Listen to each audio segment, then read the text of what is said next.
This is Terry from Fabric Junction. Today we're putting together a so much fun receiving blanket. This is one that I've been doing for many years.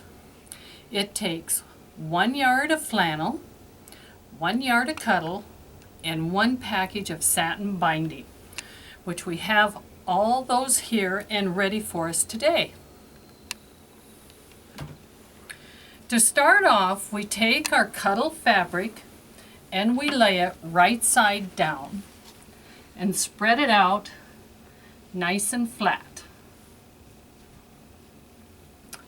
Then we'll take our flannel with the wrong side down, lay it on top, and smooth it out so that it matches. And you can match it at the top. And on the flannel, we did cut away the selvages before we laid it out. So with the selvages cut, laid out the same size as our cuddle, we need to cut the extra cuddle away. Now this piece that we're cutting away, you can put in your scraps or maybe make a pillow out of it. You can add it to a different blanket, but it's a good piece to keep. And like I said, that would make a nice sized pillow. If you're doing a child's pillow, you might want to do something a little smaller. But save that for another day. With our two pieces wrong sides together, we take our pins and we pin it, and I'm using straight pins, clear inside to hold the two pieces together. I put them inside so that when I put my satin binding on, I don't have to move all these pins out of my road. That they're far enough in, they won't interfere with the sewing. Now you can put as many or as a few as you like. I tend to, on this, put several because I'm working with 3 different textures. Once I have that pinned and I'm ready to add the satin binding, we start at one corner. So you take your satin binding and we will open it up. Fold it down, kind of do a little finger press on that fold. Go to the corner and have that fold go over the top. Then fold the top again. And this will give you a nice clean corner for when we come back to finish. If you think it's going to slip on you before you can get it to the machine, you can put a pin in it to hold it. If you would like, you could pin your satin binding all the way down the side, but I'd only do one side at a time. Go to your machine and have it set to do a stitch. I choose to do a wide, long zigzag. You can use a decorative stitch if you want to. Nothing wrong with any stitch, but you want to make sure it's wide enough so that as you are stitching, you are catching both sides of the satin binding at the same time. So for that reason, as I am stitching, I touch just about 6 inches down to make sure that both sides of my satin binding, I can feel them touching each other. So then I start to sew.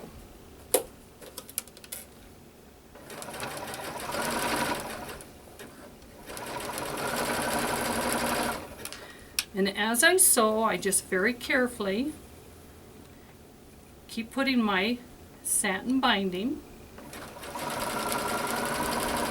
in place, stitching right on the edge. So on this side, I'm right on the edge. On the back side, I might not be quite as close to the edge, but that's okay, because at least it's catching the satin binding, and the binding is not going to go anywhere after it gets stitched onto the quilt. Whoops.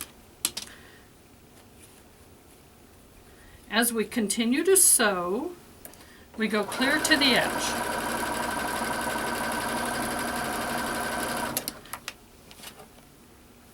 Like I said, these are wonderful quilts because they do have all the textures that babies like.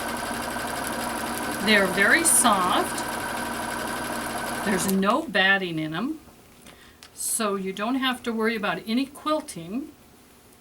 The two pieces, because of the flannel and the cuddle, they'll just want to hang on to each other. So you don't need to worry about any batting.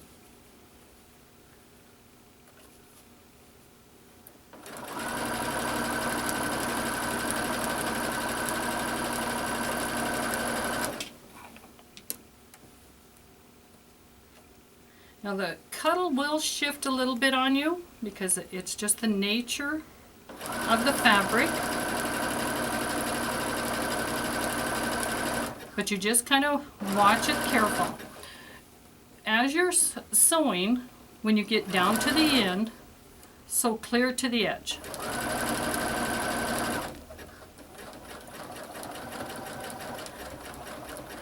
Don't go over, but just stop just before you get off. Remove from your machine, and this is how we'll do the corner. We're going to open it up so that we can create a mitered corner look. So you open up your binding, and you take your first one and turn it until you have that 45 degree angle created. Put a pin in. Make sure you always pin it so that the head of the pin is towards the outer corner. And that'll make more sense when we come back to finish it. So you pin one side,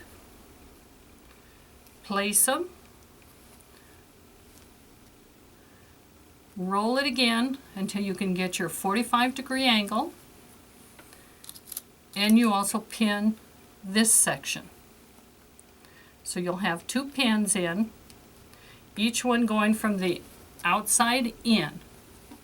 Once you have that pinned, I line up a few inches down and I head back to the machine and I start on that corner.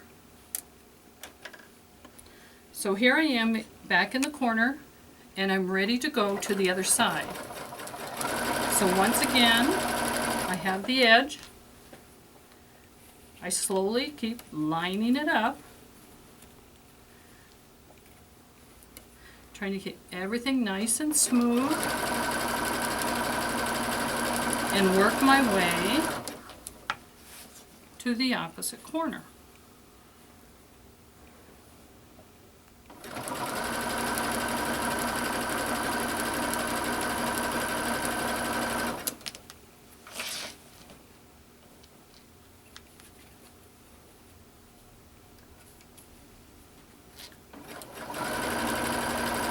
This particular blanket, I make lots of them, and I keep them on hand, so anytime there's a new baby, I go through my stash and I find the one that I think best fits that new baby.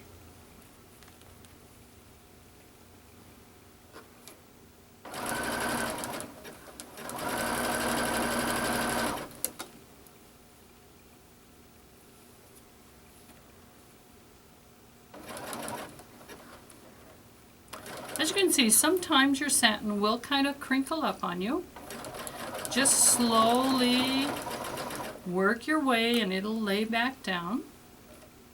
That is nothing unusual for satin, especially something this wide. That sometimes it just wants to create a little bit of ripple. And you just keep working it.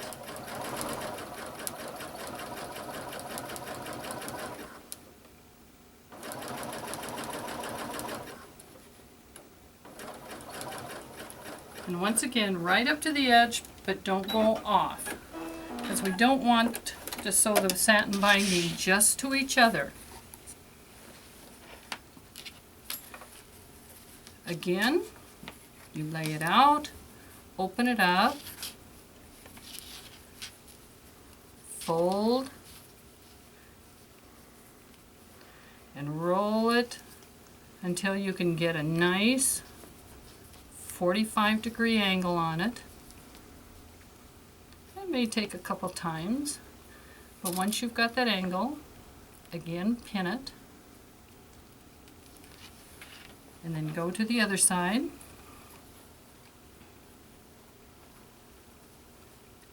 And we're going to do the same thing, and sometimes your angles just kind of fall into place like that one did.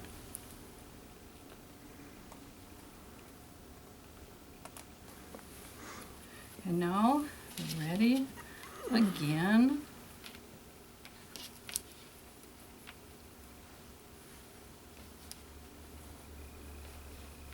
Get your layers laid down nice and smooth. Fold it over. Go to your machine again.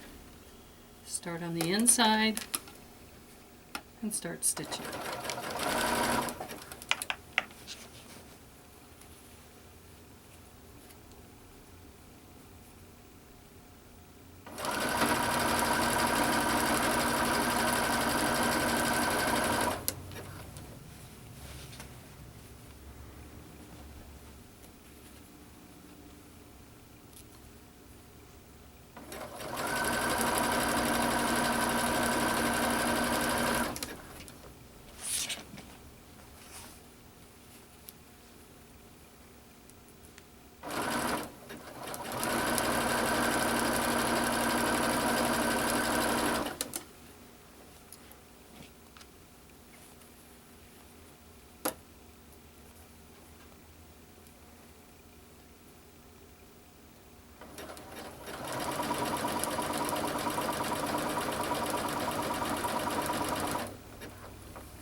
If you want, you could use your walking foot if you have one.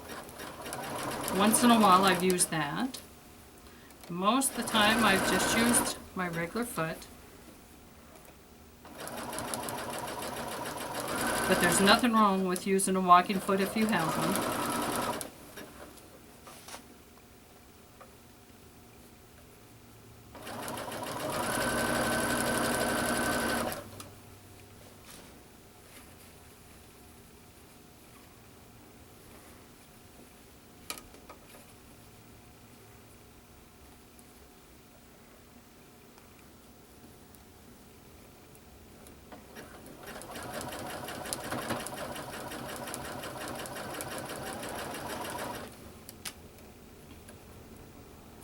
Part of the reason you get this little bit of rippling on the top is because your feed dogs feed a little bit faster than the top.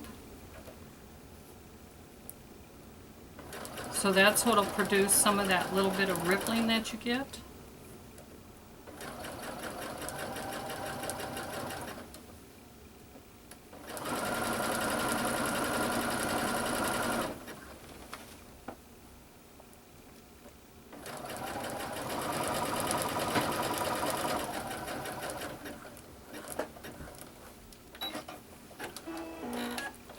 One more corner to pin, and then we'll be able to do the finish.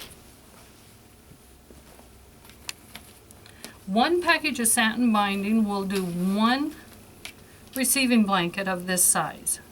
If you decide you like your receiving blanket bigger, such as a 45-inch square, which a lot of people do, it'll take 2 packages, because you'll see when we're finished with this, there's not a whole lot of binding, satin binding left.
Okay, now we're down far enough that we need to cut away our extra.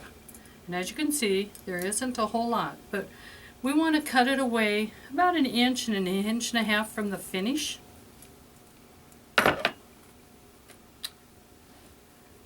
And what we do here is we fold it back again like we did when we started, except this time it has to stay just folded back, and we want it back to match up with this corner.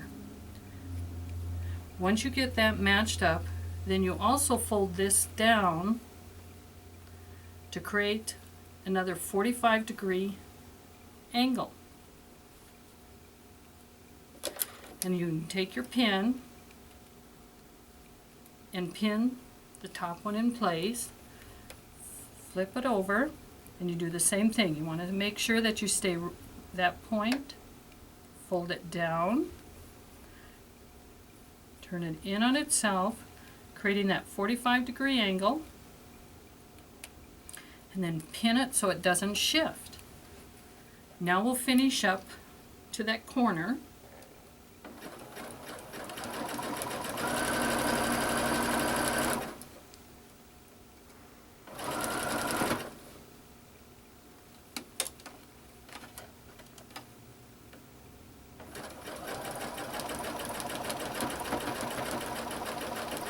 When you get to that corner, with your needle down, give it a turn so that you're going to sew right off the edge, and very slowly start, and then pull your pins, hold it, and stitch.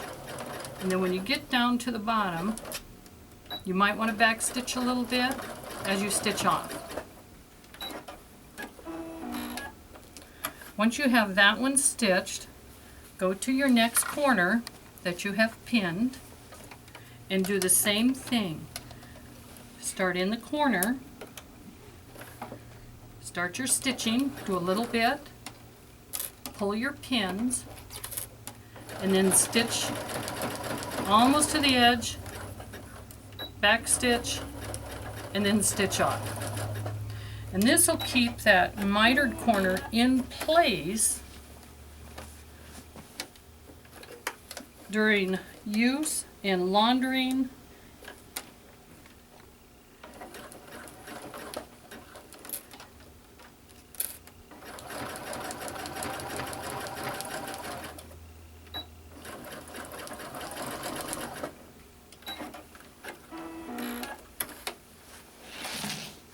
And make sure I have, oh, one more.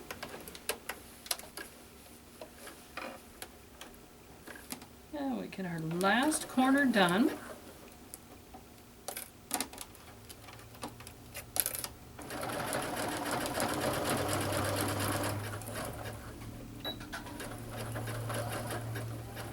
And off to the edge. And we have our little bitty strings to trim. So you go back and trim your strings, pull your pins, and there is your blanket done with our cuddle, satin binding, and flannel. And it can be done in a variety of ways. This one happens to have the owls or the cuddle fabric, and the gray is the flannel. But you can do them in any colors, any combination of great things for all kids.